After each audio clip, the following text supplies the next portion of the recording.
Hello and welcome to the I3 lecture series hosted by the Masters in Digital Photography program at the School of Visual Arts. We are thrilled to have Professor John Edwin Mason as tonight's guest speaker. John teaches African history and the history of photography at the University of Virginia. He has written extensively about photography in South Africa and the United States. He is currently at work on a new book entitled Gordon Parks, American Photographer, which was originally the title for tonight's lecture, but since the recent events, is changed into Gordon Parks, American Nightmares, American Dreams, which actually is something that I should say about John. I've known him many years at this point. Well, not many, but several years. And he is a remarkable historian, but he is also a very astute and engaged observer of the present moment. And I think that's going to come across in the talk tonight. John is also a photographer, and his projects include One Love, Goema Beat, Inside the Cape Town Carnival. And it's a book combining his photographs with text based on 4 years of historical and ethnographic research. Please help me welcome John Edwin Mason to our lecture series.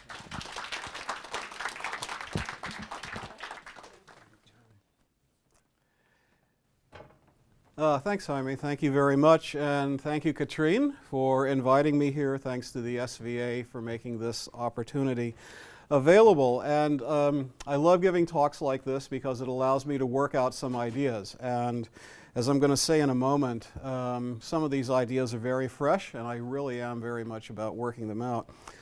I always start these talks also by saying thank you to the Gordon Parks Foundation. Without the foundation's help, I wouldn't have gotten nearly as far as I've gotten on this project. It's introduced me to people, it's made his photography readily available. And the special collections at Wichita State University, which has his papers. The foundation has his photographic material. The Wichita State University has his papers, and special collections out there has them extraordinarily well organized. It's an incredible place to work, and they've been super helpful. I'd also like to say thank you to Laura Shaw. Laura Shore. Laura was one of my professors when I was an old undergraduate at the University of Virginia back in the 1980s. Cincinnati. Sorry, University of Cincinnati. Wow, University of Cincinnati. I spent my 20s not knowing what I was going to do. I thought I was going to be a musician. I thought I was going to be a writer of cheap detective stories. But what I really was a cook in restaurants and a cab driver. And I was taking a course in women's history with Laura.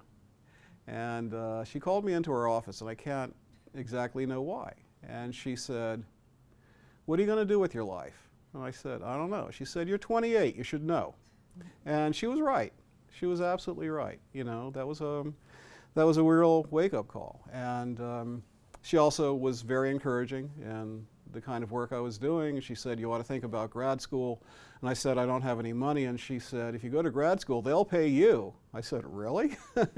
And it turns out if you get into the right kind of graduate program, at least at the time, and remember, those of you who are in school now, this is ancient history we're talking about, they actually did pay you to go to school. So Laura, I'm very, very grateful because, you know, if you hadn't said, "You're 28, you should know," I might not be here right now. So, as Jaime said, this is a new title. I was going to talk about something different. I was going to talk about how Gordon Parks' Photo Essays for Life magazine rank him among the great American photographers. And that just like Walker Evans in American Photographs and just like Robert Frank in The Americans, he told an American story, and he should be in that pantheon.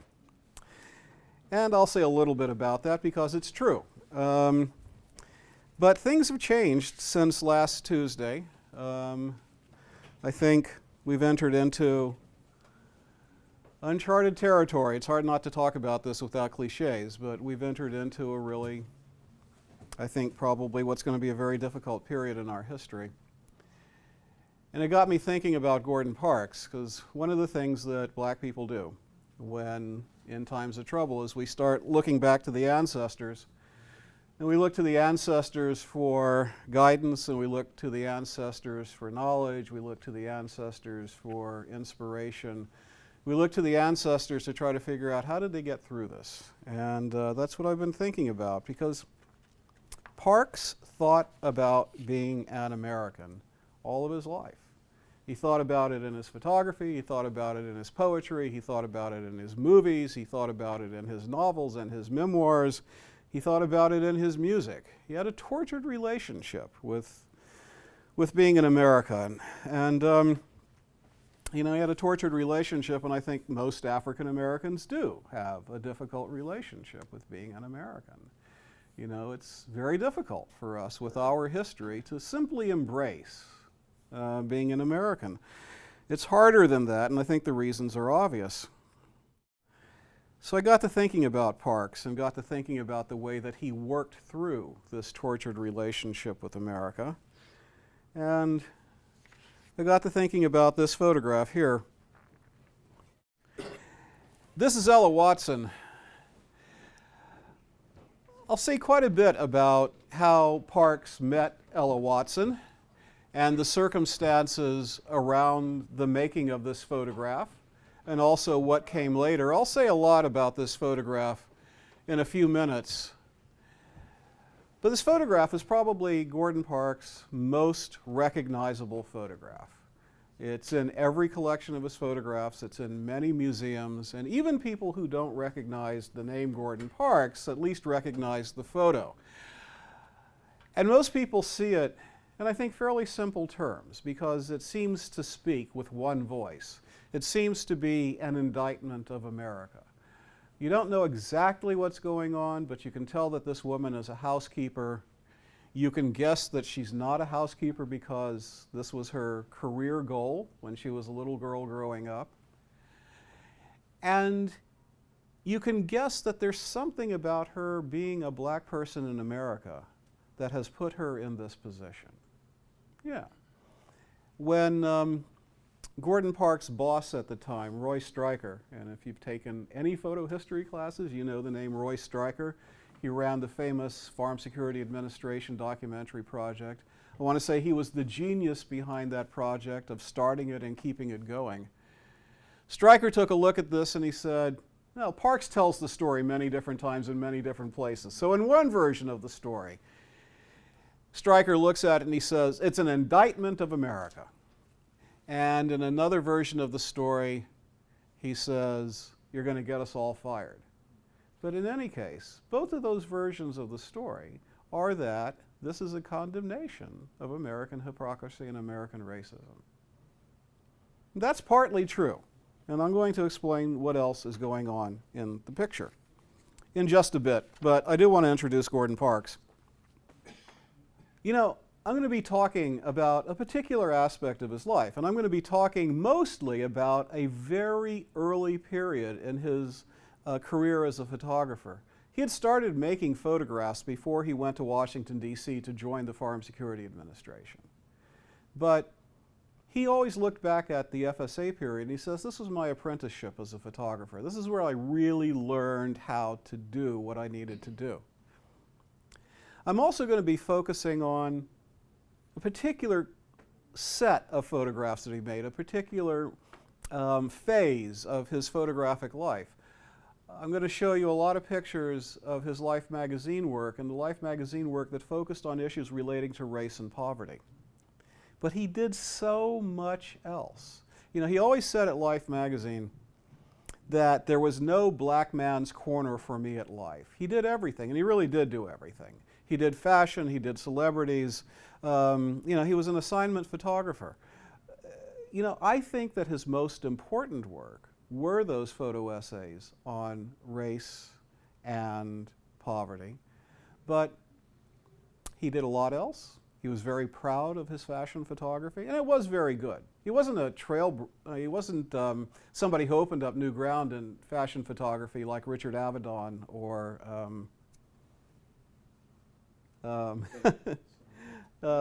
same Penn, right, Irving Penn. But he was very, very good at what he did. So, and he was also much more than a photographer. He was a filmmaker. He was a good filmmaker, a very good filmmaker. He was a decent poet, an accomplished writer. There was so much else to him. But I do want to focus on the stories that I think are going to be his claim to fame. His reputation as one of the great American photographers will rest on the stories that he did for Life magazine. I want to start with an issue in 1952. This is not his photograph on the cover. It's Yale Joel's photograph on the cover. But he's got 3 stories in this issue, this 1952 issue of Life magazine. He'd been at Life for about 3 years at the time. And the first story might not surprise you. It's a visualization of Ralph Ellison's great novel, Invisible Man.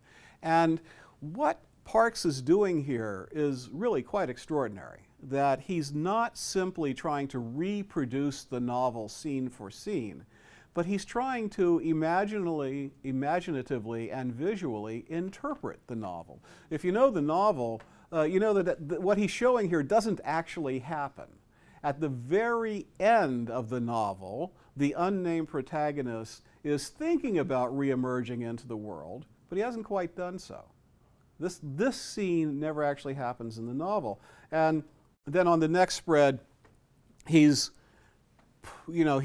visualized certain kinds of surrealistic and hallucinatory scenes, including a scene that's the famous opening of the novel where the unnamed protagonist has hidden himself underground just outside of Harlem, where he consoles himself with sloe gin and Louis Armstrong records. But second story, this is fashion. This is Gordon Parks. Boom, same issue. And you know, he must have been working on these 2 assignments at roughly the same time. So he's intensely involved with Ralph Ellison's novel, and I should say that he and Ralph Ellison were very close friends. And there was a show at the Art Institute of Chicago recently that focused on that collaboration between the 2. But he shot fashion, and he shot it well. It's one of the reasons that Life hired him. You know, there are implausible things in Gordon Parks' life, and one of the implausible things is to think that, wow, this is 1952 and this is America.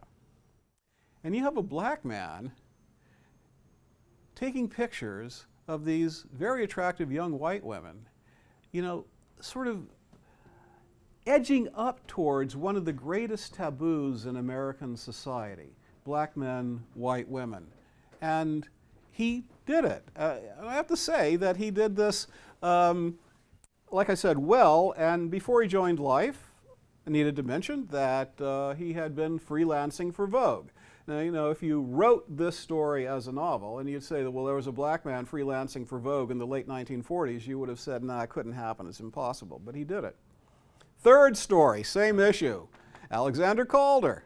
And it's really nice because one of the things you have to do with Calder is try to work out how you're going to show his art in a magazine, especially his mobiles, right? How are you going to do that in a magazine? And he worked it out. It's a several-page spread, but I'm just showing you, you know, a couple of the scenes. So there you have it. I mean, this is what Parks was up to in the 1950s. He was refusing to allow himself to be stereotyped in any way. And, you know, he did this in his art, every form of art that he created throughout his entire life. He embraced it all and didn't want to be confined to a box that said, well, you only get to do black things. And he said, no, I can do anything. And he could. Okay, but get back to the argument I was making about his claim to fame as one of the great photographers is not going to rest on his fashion. It's going to rest on this kind of story. 1948, Harlem gang leader. It's typical of what will become Parks' mode, which is to enter somebody's life for a long period of time. He said many, many years later, after Life magazine had folded and was long out of business, but somebody asked him what was it like to work for Life, and he said, you know, we had the luxury of time, which is something that photographers simply don't get anymore. Are you nodding your head, Jaime? Yeah. Yeah. Luxury of time. You know, he worked, this is Red Jackson, the gang leader. And I have to say, gangs then are not like gangs that we know today. These guys were not carrying around AK-47s, and they weren't doing drive-by shootings. They were getting into fights with chains and knives, which is bad enough, but it's not an AK-47. No, he found an introduction to Red Jackson, and Red said, "What the hell do you want?" And he said, "Look, I want to do a story on you." And Red Jackson said, "Hell no." And it took a while. You know, he was working with Red and the gang, hanging out without taking pictures for a couple of weeks before he brought out his cameras. Okay, enough about Red Jackson. Life said, we need a story on segregation in the South. Oh, this is also a typical Parks move. He finds a family, he finds an extended family. He builds his story around the extended family of this elderly couple here, them and their children, and shows ways in which this family that should be a model American family. They do everything right. They're hardworking. They make sure their kids get a good education. They're moral. They're disciplined. They go to church. And yet, being black in Alabama in 1956 meant that their upward horizon was not high, was low. Beautifully photographed in color. Freedom's fearful foe. This is him in Brazil in the favela in Rio de Janeiro. Once again, working with a particular family, focusing his story around a particular individual, Flavio, the boy in the family. We don't see him in this picture. It's at this moment that he starts writing for life. He'd had aspirations to write for a long time, but the moment hadn't come. But his editors liked this story so much, they said, "Look, Gordon, you're keeping a diary, right?" And he says, "Yeah, I'm keeping a diary." He says, "Let's publish your diary." And you know, he sent in the copy, and he starts writing. And from this moment on, all of his major photo essays are going to be accompanied with his text. And that's something that he wanted. Because if you know how the magazine industry works, or worked at the time, is that photographers sent in their film and their captions, and that was pretty much it. That they had nothing to do with how the story was going to be told after that moment. Now, you could fight. And if you were Alfred Eisenstadt, you could sometimes fight and win. If you were Margaret BourkeWhite, you could sometimes fight and win. If you were W. Eugene Smith, sometimes you fought and win, sometimes you lost and you quit. He quit over editorial control, not once, but twice. But Parks figured, okay, look, editorial control is always going to be a problem, but if I'm writing the text, I've got a little bit more control, right? Sure, of course they're going to edit the text, but they have to edit me twice, not once. The story on the black Muslims, and once again, he's contributing text to that, and contributing it in a really remarkable way. Parks had his eyes set on joining Life magazine for many years before he was actually hired to the staff.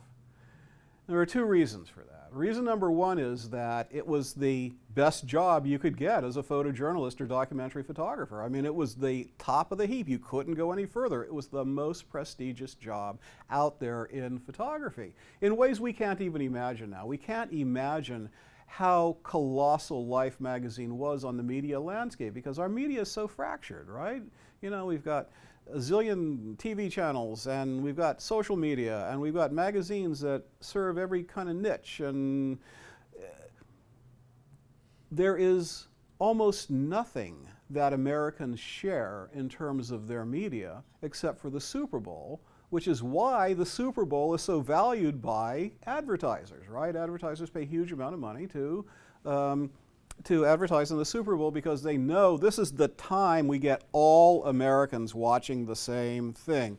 Life magazine was like that. It had a circulation in the millions, and that was important. You know, your circulation numbers are important, but the other thing about Life magazine is that it got passed around. So if you didn't subscribe, you saw it at your aunt's house, you saw it at your uncle's house, you saw it in the barbershop, beauty parlor, you saw it at your doctor's, dentist's office. I mean, life just got out there. For Parks, it was much more than the big salary and the prestige and the unlimited expense account, all of which are true, by the way. But it was also to be able to reach these tens of millions of white Americans weekly, to reach them, to try to reach their hearts and their minds on stories that he thought could change the way that America viewed poverty and race. And I have to say, the evidence is out there, and it's not just in the letter columns in Life magazine. You know, 2 weeks after a story appeared, Life would publish letters to the editor. But of course, they're only publishing 3 or 4, and sometimes 5. It's a really big story. If you take a trip to Wichita, Kansas, and you go to the Gordon Parks Archive at Wichita State University, you will find thousands of letters to Gordon Parks and to the editor in his collection. You know, a story like this on the black Muslims, it generated at least 500 letters, this single photo essay. And they were all over the place. Some of them were condemning him for glorifying a prophet of hatred, which is the way many white Americans saw Malcolm X. And other people were pouring out their hearts. You touched me so much. I didn't know this. How can, you know, we've treated African Americans so badly, and what can we do? You know, when he thought, if I get to Life magazine, I'll be able to make some changes, well, in some ways he did. He, at the very least, touched hearts and minds. And by the early 60s, he's become sort of Life magazine's appointed interpreter of African American life. And you can see that just in the headline here. Now, the headline is actually referring to excerpts from his first novel, The Learning Tree, which was later made into a movie that he directed. But at the time, The Learning Tree was a bestseller. It made a big splash when it was published. It's a novelized version of his childhood in a small town in Kansas. But the headline really gets it. And the subhead always makes me laugh. Gordon Parks, a talented Negro, tells in fiction, fact, and photograph how it feels to be Negro. That's followed in the same issue by this, The Long Search for Pride, where, you know, he's accepted the role of explainer-in-chief. And, you know, this is a role that other African Americans accepted, you know, sort of most notably James Baldwin in exactly the same period. There were a number of black voices out there in the 1960s who were talking to white America about black America. James Baldwin was doing it, you know, on a very high literary level, absolutely. Parks was a populist, you know, or a popularizer. And he was working on a different plane, but he was also reaching more people. He was also reaching far, far more people. These were challenging essays. This is one that he wrote after the assassination of Malcolm X. He and Malcolm had become very close friends. They did not see eye to eye. He did not agree with Malcolm either religiously or politically, but as men they really touched each other. They were very close. Malcolm asked Gordon Parks to be the godfather of one of his daughters, and Parks definitely accepted, and he was very proud of his relationship. And this is him after the assassination of Malcolm X, thinking about what has been lost at that moment, you know. And I mean, it was an immense tragedy for this nation that he was taken away from us.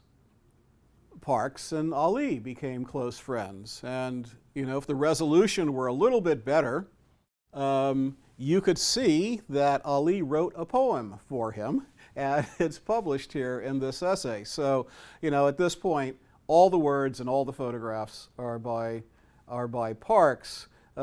Stokely Carmichael here, an essay on an impoverished Harlem family, which I'm going to get back to later in the talk here. I think it's notable that we're in the 1960s, and notice what Parks is doing here. He's using I, you, overtly using I, you. Now, those of us of a certain age know that at this point in the history of journalism, you never used I. You used the editorial we. It was always we. In fact, I remember when I was in junior high, we made fun of the editorial we because it's pretty pompous. But he's using it. He's getting away with it. That's because he really is taking that role as Life magazine's appointed interpreter. He's also saying you. He's pointing the finger directly at Life's white readers. He's saying I, you. He's pointing it at you. And these are very, very challenging words. And they get even more challenging after the assassination of Martin Luther King. None of these photographs are his. The assassination, the coverage of the assassination of Martin Luther King, as you would expect, took up a large proportion of this issue of the magazine with many, many pictures, and which were very powerful. But Parks didn't go there as a photographer. He did not go to Atlanta as a photographer. He went to Atlanta as a writer, as an essayist. And the words that he wrote, which I'm also going to get back to a little bit later, really scorched the page. I mean, they burn. I mean, you're surprised that the magazine is not up in flames as you read them. And it is remarkable. Life was a conservative magazine. Life was mainstream and a little to the right. But when it came to race at this period in Life, they were, 2 or 3 steps ahead of most white Americans. Black Panthers, text by Gordon Parks, and this is the last story that he did. Okay, so that's an introduction to him as a photographer. As I said, he was also a writer, published many books. I think I just counted. He published 20 books during his lifetime, 20. Novels, memoirs, poetry. He was a busy man. He was an incredibly busy man. Filmmaker. He made short documentaries in the 60s, but in the early 60s, early mid-60s, but he made his first movie, the movie version of his autobiographical novel, The Learning Tree, in 1968, when he was 56 years old. It's astonishing. He was the first African American to direct a Hollywood studio production, the very first African American to direct a Hollywood studio production at 56, which is inspiring to me, that you can do your first thing at 56 and really succeed. And the film that made him famous was Shaft, which, by the way, is a good movie. You should watch it. It holds up. It really does hold up. Okay, American Dreams. Some definitions. I've been thinking about that a lot because I'm about to tell you that Parks believed in the American dream. Sometimes against his better judgment, he really believed. And, it's hard to define sometimes, and sometimes what is the American dream? I mean, sometimes we think, the American dream is a nice house and a big car and, a family. Sometimes American dream are more intangible things, personal fulfillment. John Truslow Adams was the first person actually to use the phrase American dream. I mean, American dream is so much a part of our culture that we think it has a really, really long history. It's not all that long. Certainly it doesn't go back to the founding fathers, but his idea of the American dream is not a dream of motor cars and high wages merely, but it's a dream of a social order in which each man and woman shall be able to attain to the fullest stature, of which they are capable. Bill Clinton put it much more succinctly, and Bill was great. The American dream, we are raised on as a simple but powerful one. Work hard, play by the rules, and you will go as far as your God-given ability allows you to. It's the American dream, hey? Yeah. Well, of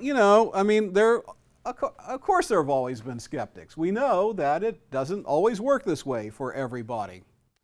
Margaret BourkeWhite, one of my favorite Life magazine photographers and a really amazing woman. This is during the Great Flood in Louisville, the Great Ohio River Flood of 1937, and she made this picture. It's not subtle, but it gets the point across, doesn't it? Really does. African Americans have thought about this quite a bit. That on the one hand, you have the promise of American democracy, and on the other hand, you have the reality of white supremacy and racism. Frederick Douglass, one of our great figures, born into slavery in Maryland, escaped slavery, educated himself, became probably the most important abolitionist in the period before the Civil War, edited newspapers, gave lectures, wrote his autobiography, which was a bestseller at the time, telling about slavery from the slave's point of view, had a huge impact on American society. He was also one of the first theorists of photography. It's really true. He gave a series of speeches in the 1860s where he began to lay out a theory of what photography does. How does photography speak? How does photography tell a story? How does photography move us both in our heart and in our mind? Remarkable lectures. I'm going to close with a quote from one of his lectures. But here is one of his most famous quotes. This is a 4th of July speech. 4th of July used to be a time for oratory. Oratory in the 19th century was a form of entertainment. I mean, you didn't have TV, you didn't have a smartphone. What did you do? You went out and heard somebody give a speech. Maybe you agreed, maybe you didn't agree, but a good orator was at least entertaining. He gave this 4th of July speech in Rochester, New York, and it's right there. This 4th of July is yours, not mine. You may rejoice, I must mourn. Because we are 8 years before the Civil War, and we're 12 years before the destruction of slavery at the end of the war. Malcolm X. It's not an American dream, it's an American nightmare. Fannie Lou Hamer, she should have a national holiday. Fannie Lou Hamer should. She was one of the local leaders of the campaign for the vote in Mississippi in the 1960s. You know, African Americans could not vote in Mississippi in the 1960s. All sorts of legal obstacles were put in their way to prevent African Americans from exercising their constitutional right. Fannie Lou Hamer and other people organized what they called the Freedom Democratic Party, the Mississippi Freedom Democratic Party. And that party stood in opposition to the all-white party that denied them the vote. So they organized their own primary. They nominated delegates to the Democratic Convention in 1964, and off they went to Atlantic City and demanded to be seated because they were a non-racial Democratic Party. Whites and blacks participated fully in their Democratic Party, unlike the segregated Democratic Party. So there was a credentials hearing, and Fannie Lou Hamer testified, and some of her most moving words were, "I question America." She talks about the harassment. As you know, it was more than harassment. Often there were killings in Mississippi as African Americans fought for their constitutional rights. I question America. And Martin Luther King, one of my favorite portraits of him by a Life magazine photographer, Gray Villette. In an interesting footnote, he was a white South African and often did stories about race in America. It's really kind of interesting. He did them extraordinarily well. But, you know, King talked about the American dream all the time, and for him it was, we hold these truths to be self-evident, that all men are endowed by their Creator with certain unalienable rights. All men are created equal and are endowed by their Creator with certain unalienable rights, among which are life, liberty, and the pursuit of happiness. And he said, yeah, okay, those are the words, but the reality has been very, very different. So Parks, like so many other people, was in this line of this conflicted relationship with the American dream. You know, on the one hand, Parks was an amazing individual. You know, part of what I'm doing in writing this book is not just figuring out the impact of his photo essays on American society in the 40s, 50s, and 60s, which I think was significant. that he steered the conversation about race and poverty in important ways. But just trying to figure out the man. How does anybody in a single lifetime do so much? I mean, really, you look at the list of his accomplishments and they are staggering. You know, in any of his fields of endeavor, especially as a filmmaker and as a photographer, if he'd only done that, he'd be a giant. But he did so much more. So trying to figure him out. And what makes somebody like Gordon Parks? I mean, I actually don't know the answer to that. I think that part of it is something that you are born with. You're born with that motor. You're born with that drive. You're born with that incredible energy. You're born with that unwillingness to do anything but work. He was not somebody who was kick back on a Sunday and spend 4 hours watching a football game. It was not Gordon Parks. He credited his mother. He credited his mother for so many things. He credited his mother for instilling in him his moral compass. He credited his mother with giving him self-confidence. He credited his mother with filling him with love. He was a man who wrote not one, but 4 memoirs at different times in his life. He was always trying to figure himself out, and I think it's because he was just staggered by how far he had come from where he started, a very poor boy in a small Kansas town that was deeply segregated, deeply segregated. You know, his mother is a very accomplished woman, but the only jobs available for Sarah Parks in Fort Scott, Kansas, during Gordon's lifetime were working as a housekeeper. You know, that's what black women did. And it's not just Fort Scott, Kansas, it's all over the country.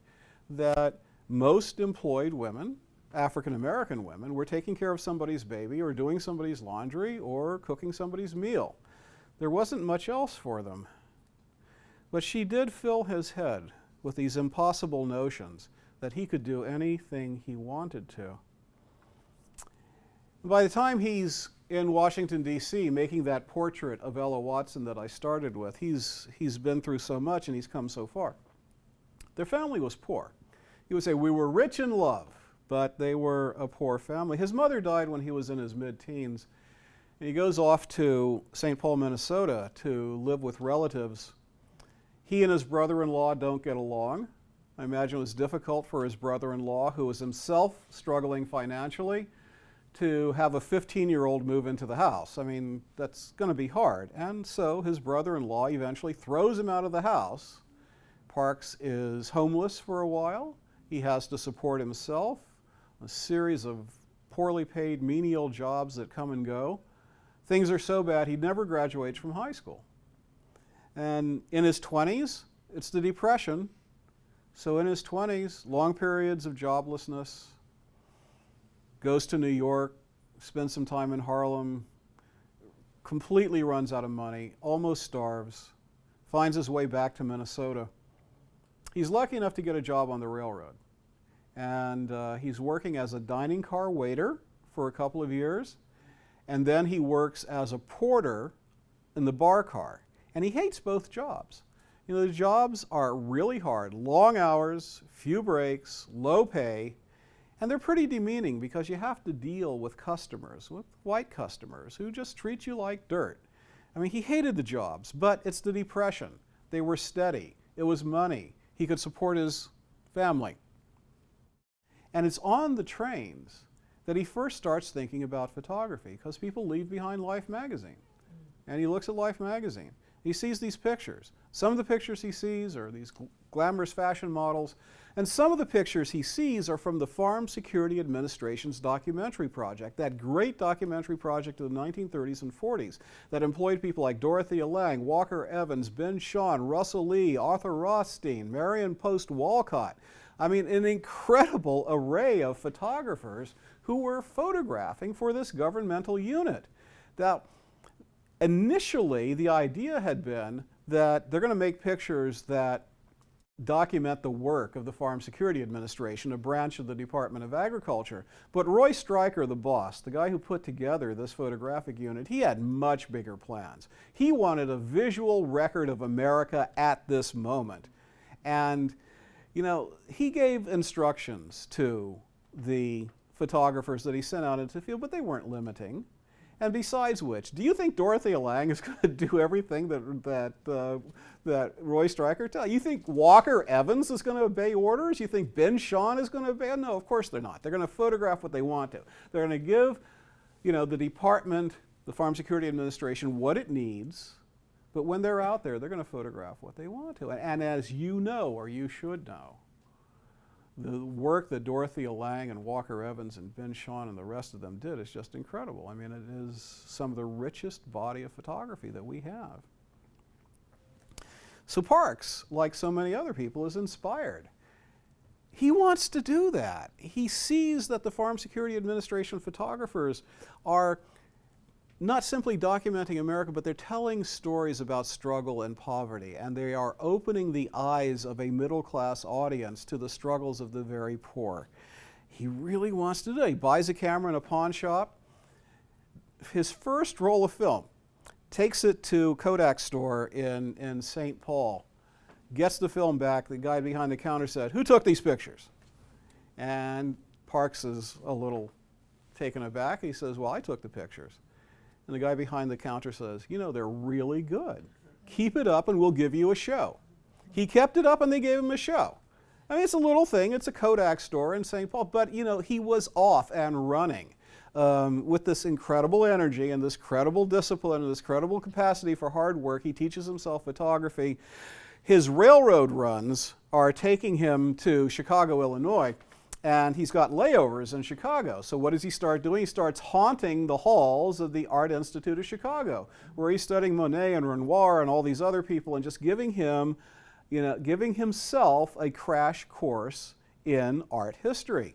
He also gets hooked up with the South Side Community Art Center, an art center in the Black South Side of Chicago, where a significant group of African-American modernist painters and lithographers and other kinds of artists, that was where they grouped, and he falls in with them, gets encouraged to move to Chicago. The Southside Community Art Center says, "Look, we'll give you studio space and a dark room if you take pictures for us," and it goes on from there. In Chicago, he gets commissions from what was a sizable black middle class for portraits. There are black newspapers. He's shooting for the black newspapers. And he's also doing documentary work. No, he's never studied documentary work, but he studied the pictures. And he's trying to do that on the South Side. The Community Art Center says, "Look, we'll give you a show." They gave him a show. People from what was called the Rosenwald Fund were there. Now, the Rosenwald Fund was a white foundation, white-run foundation. Julius Rosenwald made his money at Sears and Roebuck, so it's Sears and Roebuck money. Rosenwald was really interested in black education. They had, from the early 20th century, built hundreds of schools for black school children in the South, because, of course, southern states were not building schools for black school children in the South. But they also gave fellowships to black artists and writers. And then the Rosenwald people said, "Look, apply for a fellowship." And he did. And he got it, and the fellowship would give him a salary for a year and allow him to do whatever he wanted to with it. And he said, "Can you get me in at the FSA? I want to go there. I want to be there with Lange and Walker Evans and Russell Lee and Ben Shahn and all the rest." And the Rosenwald Fund was a powerful organization, and they opened the door, and off Gordon Parks goes. This is actually incredible, and he felt it as incredible. He describes his feeling. He arrives in Washington, D.C. in January of 1942, and he can scarcely believe it. I mean, 3 months earlier, he was on the railroad working as a porter on the bar car, and now he's about to join Roy Stryker, Dorothea Lange and Company. And this incredible optimism that he has, is something that a lot of African Americans were feeling. So here's Richard Wright, the great novelist, and he's writing here in a book that was called 10 Million Black Voices, which was a kind of history, a popular history of black America. It was aimed mostly at a white audience, but he's capturing a feeling of the early 1940s where there was this sense of optimism, cautious, but optimism nevertheless in black America that things might be changing, that the walls of segregation might be coming down, or at least lowering a bit. There's possibility, people were feeling, in the early 1940s that, that they hadn't felt before. And I'm not saying everybody. There was still tremendous poverty, especially in the South. Segregation was a very, very heavy burden.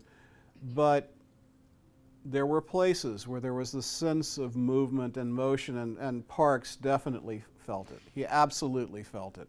And here it is. I mean, here's that quote. He's talking about arriving in Washington, D.C. in January 1942, thinking that even in my most extravagant dreams, I never expected to be here. How could he? Yeah. So he gets to D.C., and he's feeling like this. Should I be honest and tell you this is a later photograph? This is from about 1947 or so. And so it's later in his life, and he's leaving the Harlem YMCA off on an assignment somewhere. But I love the photo so much that I think it probably captures the mood that he was feeling when he stepped off the train in Washington, D.C. to join the FSA. So he goes to the FSA office for the first time, and Roy Stryker looks at him, and he knows this guy is just incredibly naive, just incredibly naive. I mean, naive about Washington, D.C.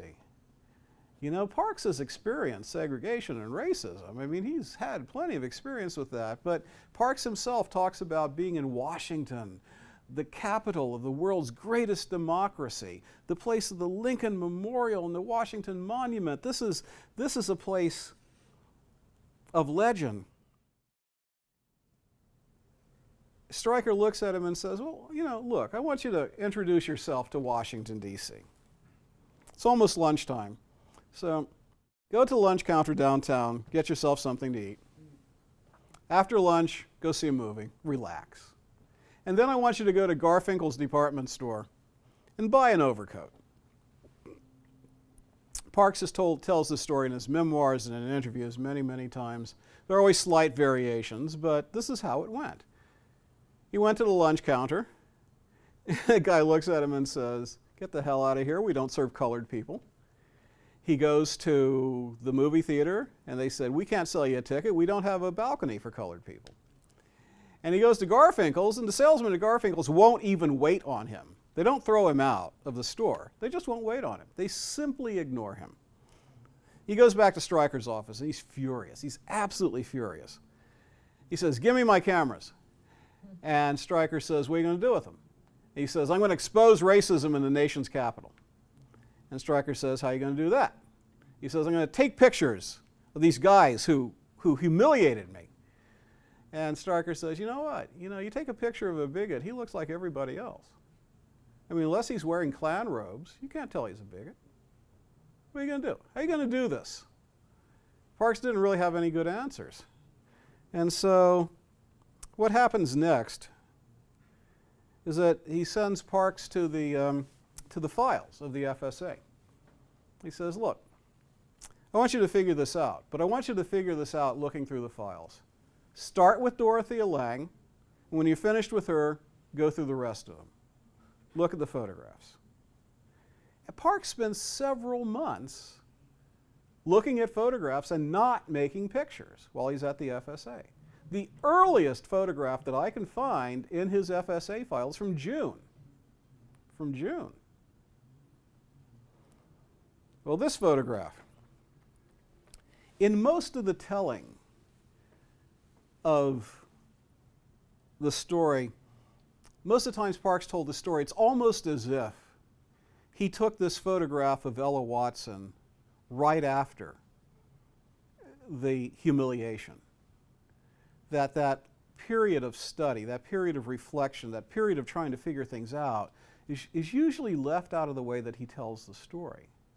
And so what you get is him encountering Ella Watson in the office building where the FSA had its offices, encountering her after hours one night, getting into a conversation with her, finding out that she was struggling to raise grandchildren, that her husband had died, her daughter had died, and that she's raising 3 grandchildren, all of which is true, by the way. I found her in the census records. In 1920, she was already widowed, and in 1940 census, her household is as Parks describes it. She was 57, by the way. She's not young. And so, you know, part of this is kind of that this is an angry photograph. This is a condemnation of American hypocrisy, that this is this woman, this decent, upright, hardworking woman who by all rights be somebody's secretary, should be a typist, should be a file clerk. You know, even white women had trouble rising much further than that. But school teacher maybe, but the color of her skin is holding her back. Well, that's definitely part of it. And there's also the sort of the representational power of this photograph, is that she is sort of an icon of oppression, but she's also quite dignified and is looking into the camera with that really solid gaze, almost a challenging gaze, right? She's not performing for the camera, she's not smiling for us. She's rock solid looking into the camera. And Parks had to be aware of common representations of African Americans in popular culture, which I hope you are all aware of the kinds of representations that were common, that were usual at the time. So here we've got Leadbelly, and I hope you can read that. Bad nigger makes good minstrel. And, you know, Leadbelly, Hughie Ledbetter, is one of the great blues artists that America has ever produced, but he's being passed off as a sort of minstrel show. You know, these kinds of images of African Americans, this was typical, that African Americans were entertainers and servants, and their job was to make white folks happy or to cook white folks food, or if you were a Pullman porter, we're getting towards the railroad here, was to make people's beds and shine their shoes and make sure you have a big grin so they know that you don't resent them in any way, shape, or form. You're happy to serve. And here, these are all ads from Life, by the way, from Life magazine, at about the time that Parks went to Washington, D.C. Dining car waiter. Yeah, Parks would have been very, very used to that the idea of the proper role of black people in American society was to serve white people with a smile and deference. So common. I don't think most people noticed. I don't think white people noticed. I don't think they even noticed the power of these images. They just seeped into their heads. And by osmosis, taught them about what the role of African Americans should be. But there's also this that's worth thinking about. Parks had undoubtedly seen this photograph. I mean, I can't find a letter where he says, I was at the Art Institute and I saw American Gothic. But American Gothic has been at the Art Institute since 1937. Parks spent a lot of time at the Art Institute. It was usually on view, as it is right now. He had to have seen it. But even if he hadn't seen it at the Art Institute, this is already a famous painting at the time that he made the picture of Ella Watson. So this was floating out there in popular culture. And as you probably know, this painting has been riffed on innumerable times by painters, photographers, and everybody else. And Parks is definitely riffing on it. And so it's not just the American flag that makes Ella Watson symbolic of America and is insisting on her Americanness, but it's also linking it so tightly to Grant Wood's famous painting. In fact, in later years, much later, Parks started calling the photograph of Ella Watson, now this is many years later, but he started calling the photograph of Ella Watson American Gothic, his American Gothic. So here's Parks. I want to go backwards.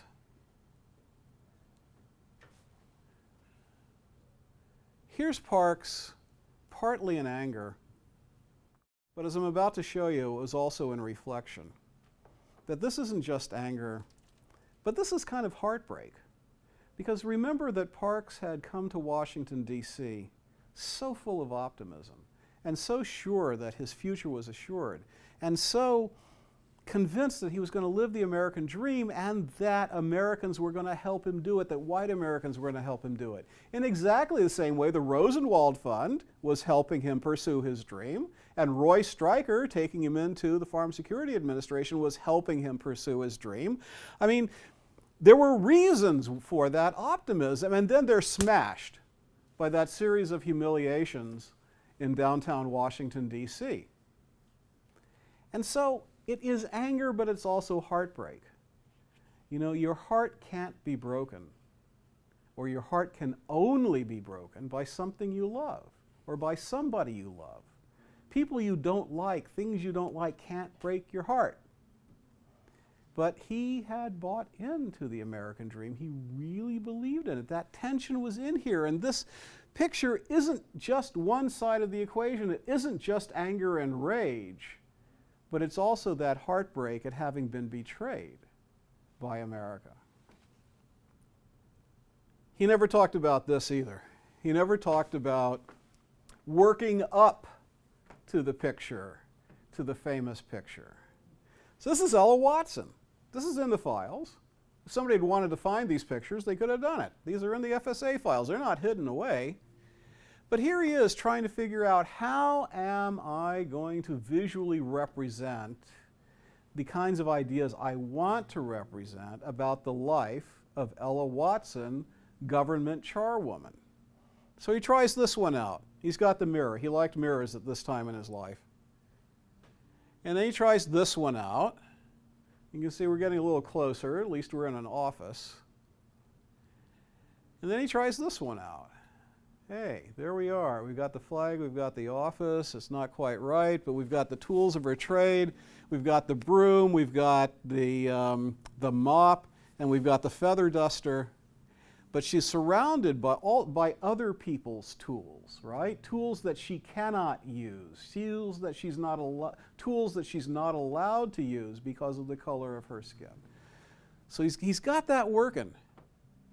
And here's an interesting thing, just talking about this with Jaime. Notice the dress.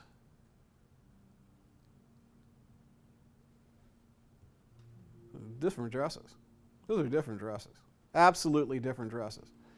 Now, in every telling of the story, in all of his different memoirs, like I said, there's slight variations here and there, but it always happens on a single night. Well, I'm not sure it happens on a single night. Also notice the lighting scheme. You guys are photographers, most of you. Look at the lighting.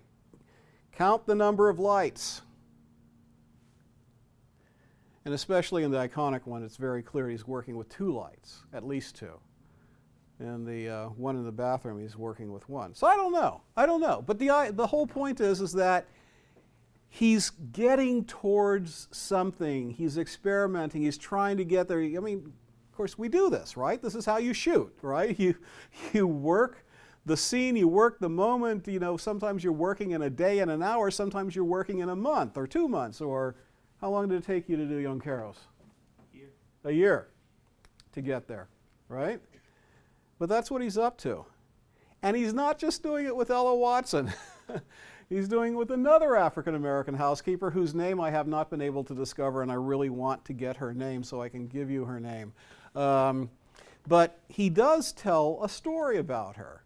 We know that she is qualified as a notary public, but she can't work as a notary public for the federal government because the federal government won't hire her to do that because she's black. But what he's got her underneath is a notary public certificate.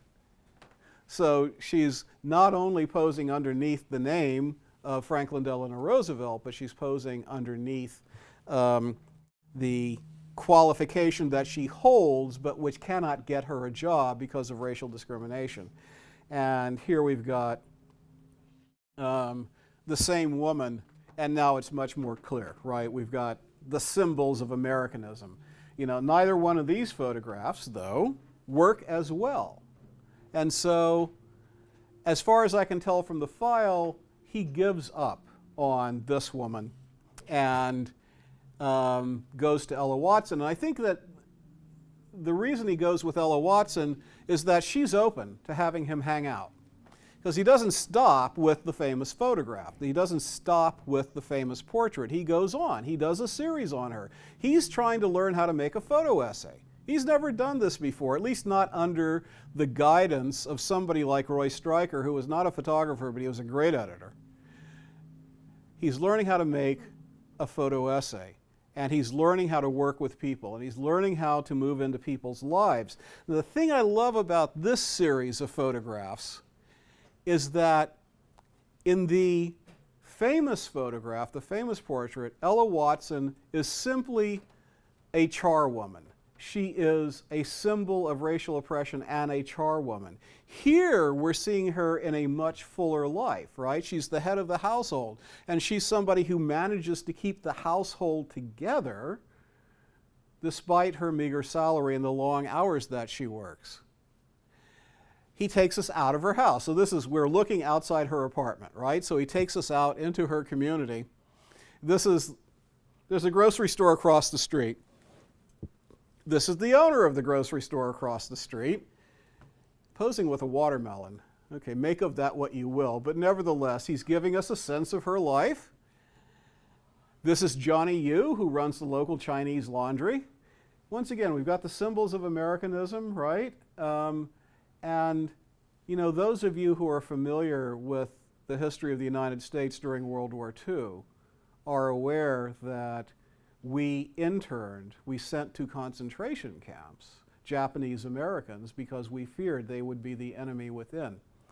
That internment had already started in August 1942. It had already started. So Johnny Yu, his last name suggests that he's Chinese, not Japanese. And the fact that it's I have to wave my fingers here, quote, Chinese laundry, close quote, suggests that he was Chinese and not Japanese. And yet, we will read him as Asian, and our awareness that the internments had already started gives us a kind of poignancy. I don't know if Parks intended it, but there's a poignancy to this photograph. And he takes her into the church. And you know, the church, this is an unintentional double exposure, but kind of works as a double exposure. You know, the church is so vitally important for African Americans because the larger society says no and the church says yes. You know, the larger society says you're second class. You're not as good as everybody else. The church says yes, you are. You know, the larger society says you're hated. The church says that you're loved. The church has been so important, and Parks, of course, understood that what has allowed the African American community to survive have been family, community, and the church. Above everything else, it's been family, community, and church. And we get it. He showed it to us. It's a stunning composite portrait of Ella Watson. This is a scene from her church. So, both in the famous, well-known photograph and in the photo essay about Ella Watson's life, Parks is wrestling with this yin and yang of American racism, American democracy. You know, he's wrestling with his anger for his own experiences and for the experiences of other African Americans, and with this sense that the promise can be realized. He did this all of his life. I've been talking for a very long time, so I'm going to skip over this and just say that in 1968 he was wrestling with the same issues and, you know, in a very direct manner with his audience. This was an essay on a deeply impoverished Harlem family. I'll just show you a few of the spreads and a little bit of the text. That last line, I too am an American, America is me, he's virtually quoting Langston Hughes, the African American poet. He's virtually quoting one of Langston Hughes's best and most well-known poems. He published a book in 1971 where he's basically looking back at his time at life, and he's talking about what he tried to do. And he says, I didn't presume to speak for black people, but actually he did. But to give life's readers a fleeting glimpse of what it looks like to be African American. And in the same passage, he's talking about something that resonates with today. I mean, somebody could have written this last night. And towards the end of his life, he died in 2006. He was very elderly. So he would have been just turning 80 when he wrote this. And it's partly old age, and it's partly how America has changed. But he's identifying himself with the struggle. Don't know how effective I've been. I did my best. But it's not just a struggle for black people, right? And I think that anybody that I've mentioned so far, Malcolm X, Frederick Douglass, Martin Luther King, Fannie Lou Hamer, they've all said that it's not just about us. That if American democracy isn't real for us, it's not real for anybody. And I'm going to end with Frederick Douglass again. I love this quote. I was saying that Frederick Douglass was one of our first photo theorists. And in one of the speeches that he gave about photography, he was trying to explain what it is that photographers, picture makers, that's what he was calling photographers, what they do. But I think this is actually a challenge for us. I think that this is a challenge for us now today. That by making the pictures we do, we're not just reflecting the world in which we live, but we're envisioning a world to come. And that, I think, is the great contribution of Gordon Parks, but I also think, those of you young people out there in the audience, that's a challenge for you today. Thank you.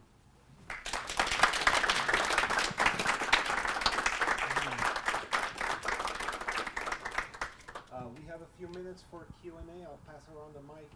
It won't make your voice louder. Please use it for the video.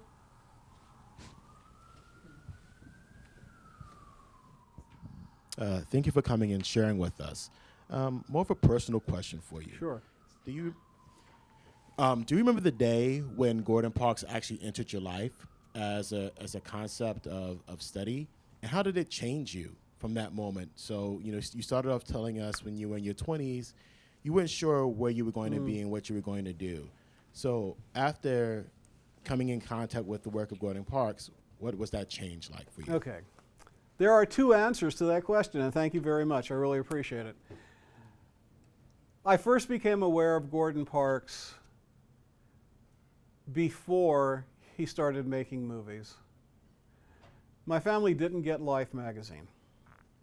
But when I was in junior high school, CBS News did a documentary about him.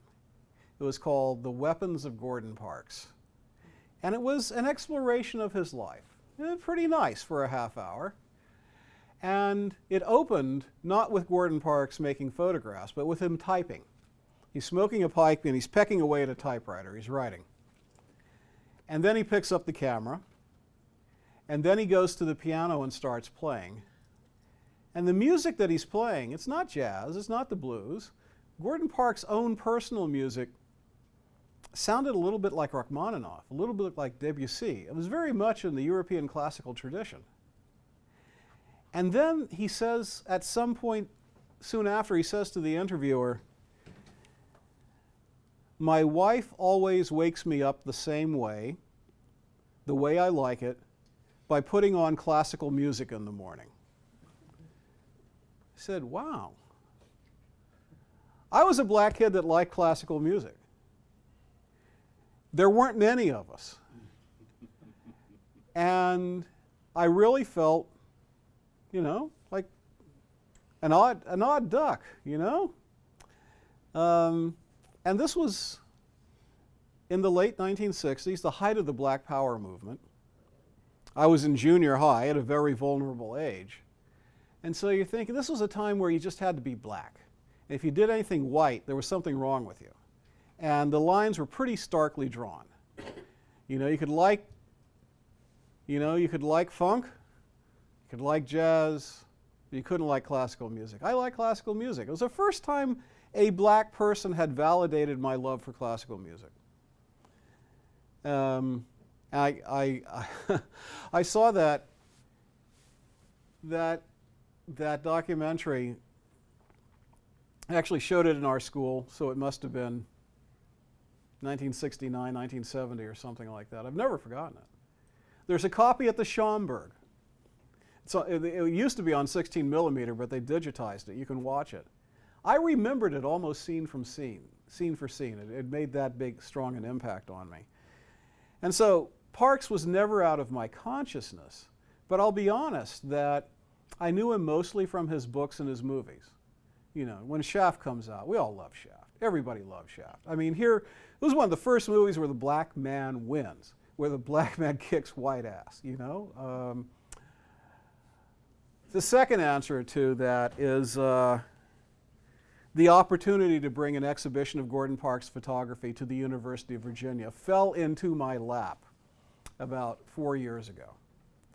And to bring an exhibition, there are two things you have to do. You have to raise a lot of money, and you also have to do a lot of research, because you need to be able to speak and to write intelligently about the artists that you're bringing. So I started doing research on Parks, and one of the things I discovered is there's not very much writing about him. He is really understudied. When you think about other photographers of his stature, lots of books, articles, monographs, this, that, and the other out there. Not on Parks. Now, there's some good stuff. There's some good catalog essays, some very good catalog essays, some really excellent, killer catalog essays. But there isn't a single book. There isn't a study of his photography. Now, he did so many different kinds of photography, I don't want to do it all. And I certainly don't want to write a biography. I want to write about those photo essays, as I mentioned earlier, about race and social justice, which had such a huge impact on American society. But that book wasn't out there, and I decided to write it. That fair? Yeah. Thanks. Oh, please, somebody else ask a question. I love answering questions.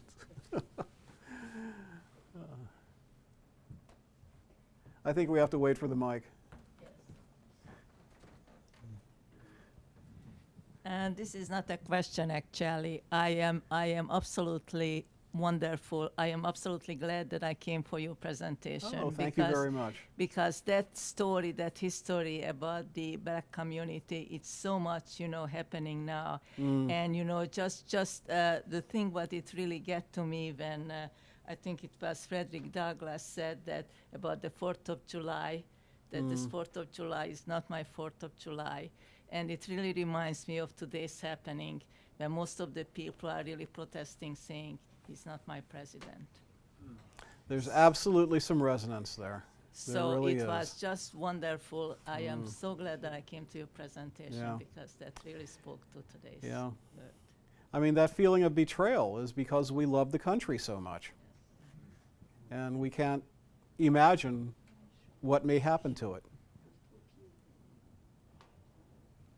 I'm curious about, just the trajectory of his artistic interests and how much photography was a passion, a lifelong passion, or was it eclipsed by filmmaking or writing or painting and all the kind of numerous, ways of expressing himself that he had. He loved photography. There's no question about that. And I think he knew that this was his probably most profound talent. But he also said in various interviews that photography was his ticket out of poverty. And the thing about photography is that you could teach yourself how to do it in a way that it's hard to teach yourself how to sculpt. It's hard to teach yourself how to paint in oils, right? And in photography, competent photography is not hard. Great photography is exceedingly difficult, but competent photography is not hard. And I know that very quickly he became a competent photographer. and started freelancing for newspapers, started doing portraits of local people in the community, earning a few dollars here or a few dollars there. You know, the thing that he most wanted to do was to end that series of menial, low-paying, humiliating jobs that he had held. And photography was his ticket to stop doing that. But it was also a means of self-expression. And he had done other things. That he was a good piano player, and he had played in bands, and he'd played in clubs, couldn't make a living at it, but he tried, you know, and he composed. Selling music is hard. Earning your living as a composer is hard.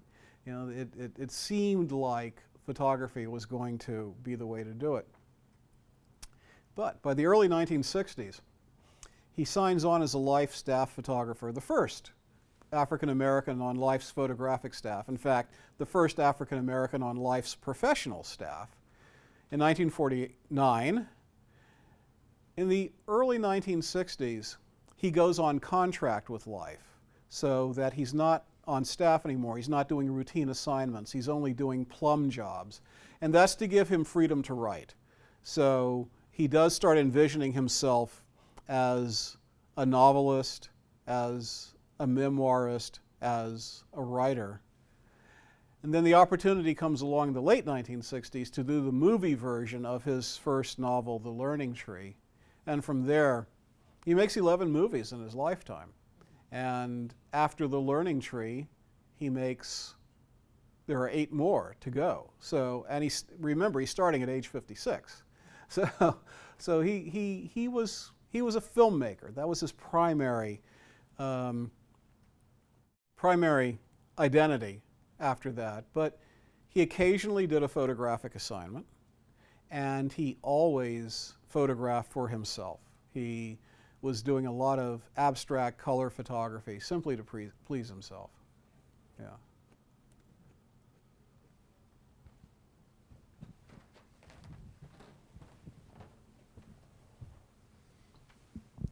Besides the memoirs, are there stories or insights from talking to people who knew him that you could share? There's a guy called Charles, let me start over. There's a guy called Charles McAfee. Charles McAfee is an extraordinarily accomplished architect. Multiple award winner. He's had big contracts to do important buildings all over the country. One of the leading African American architects ever. Close friends with Gordon Parks over tennis. It turns out that Parks was a really good athlete. And Parks took up tennis in his 30s, became one of the best amateur tennis players in the United States. You know, played in pro-am tournaments with Arthur Ashe, with Stan Smith, Rod Laver. I mean, you know, this is high-level tennis. So I asked McAfee, said, Charles, is there anything that he did that he didn't do well? And Charles says, no. Everything he did well. Some of you probably know Adger Cowens. Adger Cowens is a really wonderful photographer and artist, and I've interviewed Adger. Adger went to Ohio University in the mid-50s when Ohio University had one of the very few photographic programs in the United States. He used to come to New York to hear music. He loved jazz. On one of those occasions, he met Gordon Parks. Parks said, what do you do? And he says, well, I'm in college and I'm studying photography. Parks said, look, when you graduate, come to New York. I'll make you my assistant. So Adger graduates from college, comes to New York, calls up Gordon Parks, says, Mr. Parks, I'm here. Parks says, where are you staying? He says, I'm staying at the Y. Parks says, that won't do. Come up to Westchester. Parks was living in White Plains. So goes up on the train, moves into the Parks house. They have a basketball court, right? One of those basketball hoops over the garage, right? Adger has just graduated from college, so he's like 21, 22, right? Same age as Gordon Parks Jr., 21, 22. They both think they're pretty good at what they do, right? Parks by now is well into his 40s. Adger said, he kicked our ass every time he picked up the basketball. So yeah, everything he did well. You want something about art? I don't have any stories about art. Well, that was a great story to end up on, and thank you everybody so much. John Edwin Mason. Thank you.